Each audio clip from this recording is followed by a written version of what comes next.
So this is the summary I got after I filled in all of the fields on the self-assessment tax portal and I left it unsubmitted. And I'm going to go through this while comparing the values in the different fields with the ones I've showed you in another video about how to keep track of the Airbnb income and expenses and how to calculate your tax. I'm going to post that in the card over here and also the link in the description. So this is the spreadsheet file for tracking the Airbnb profit and loss statement. And this is the tax return confirmation I got from HMRC. So to start off with, they say which financial year the tax return is for. In this case, it starts from 6th of April 2022 and finishes on 5th of April 2023. So firstly, you've got the section with your personal details like names, address, unique taxpayer reference and such. Now this is the section for a student loan and postgraduate loan. I did 3 degrees in total in the UK, but I've only used student finance for the first and second one, which is 1 bachelor's and 1 master's degree, which is why you're seeing 2 values here on screen. First one is the student loan repayments, and that's calculated by using a proportion of the additional income you've made, which is 233. And then the second value is the postgraduate loan, which is for the master's degree, and this one is 448. A percentage of the additional income you've declared to HMRC. They're going to calculate how much you also owe to student finance and are gonna take that value with the tax. Is the section on tax reliefs. I do not have any applied. The section says if you haven't paid enough tax. Here they've asked you if you have anything refunded, if you have not paid enough tax before, or if you have paid too much tax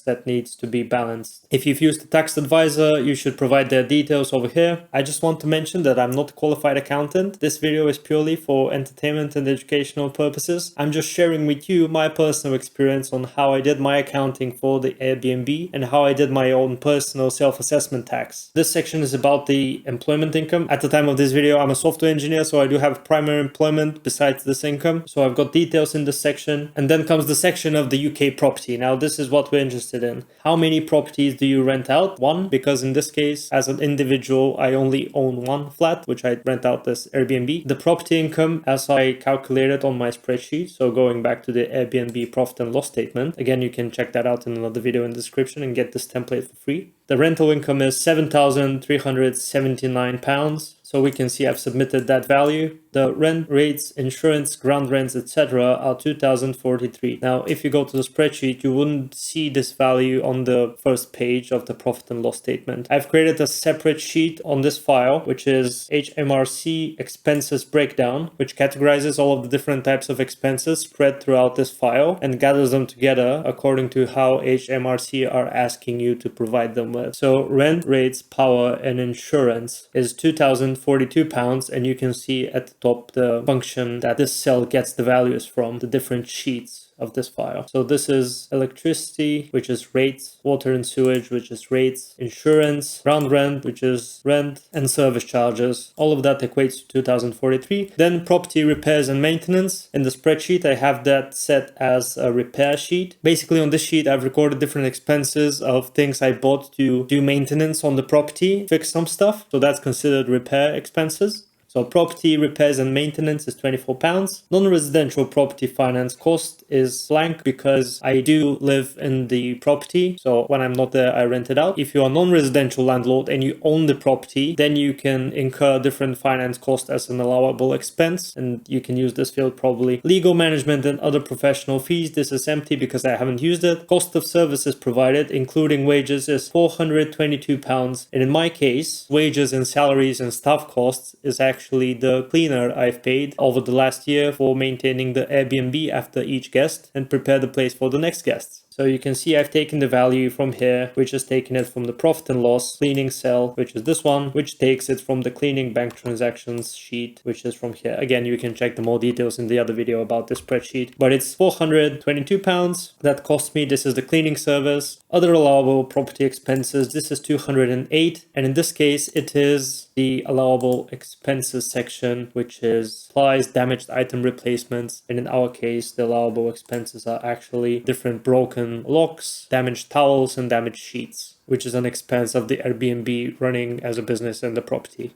So that's the property expenses. Calculating taxable profit and loss. This is pretty much empty at the point where it says adjusted profit for the year. This is £4,682. Let's go back to the spreadsheet, which is actually the revenue minus our total expenses, £4,683, which is almost the case here. You'd get small differences because when you submit the self-assessment tax return form online, the fields actually get rounded up or rounded down. So you might get small differences because the pences don't get factored in. Now that the revenue is minus the expenses, that's actually the taxable profit for the year, which is 4,682. Then if you've ran the property on a loss from the previous year, you can record that and you can bring that loss from the previous year to this one. So you pay less tax now, which is pretty cool. The residential property finance cost is 1,158. This is the interest of the mortgage I am paying to the lender to buy the flat. I bought the flat using a mortgage, and the finance cost is not actually the entire mortgage repayment, but it's only the interest that is accumulated over the months and the years. So you ask your lender for a statement for the interest that's accumulated from 6th of April one year to the 5th of April the following year. They send you a letter how much that interest is, and then you use that value to insert it in your self-assessment tax form. Then if you have anything unused from the previous year, you can include it here in this field. I do not have any because this flat is newly bought. And then you have the calculation summary of the self-assessment tax. The total tax student loan repayment is 1,356, which is a result from the student loan repayment 302, with the postgraduate loan 286, which is roughly what you get if you take those student loans out of the tax you need to pay. You should roughly get this value from the spreadsheet, which is pretty much the tax on the taxable income minus the finance costs. So taxable income, as we said, is 4,000. 20% of that is the tax, 900 and something. And then you take out the finance costs and you would get 700 and something. That's what's happening behind the scenes over here.